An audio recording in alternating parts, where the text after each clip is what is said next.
A special birthday surprise from her best friend.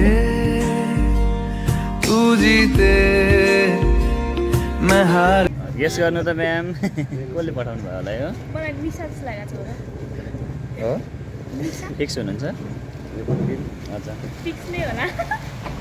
Guess गर्नु न एकचोटि निसा नै होला थ्याङ्क यू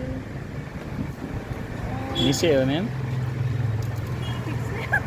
फिक्स नै हो उहाँ तपाईँको को हुनुहुन्छ भन्नु त मेरो साथी हो तपाईँले यो तपाईँको बेस्ट फ्रेन्डले पठाएको अब गेस गर्नु त के हो निसा निसा नै हो फेरि ह्याप्पी बर्थडे होइन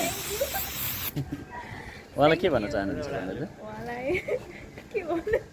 मलाई के भन्नु त आएन भन्नु थ्याङ्क यू भन्छु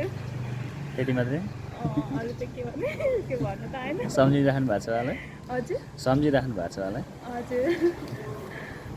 लस म्याम थ्याङ्क यू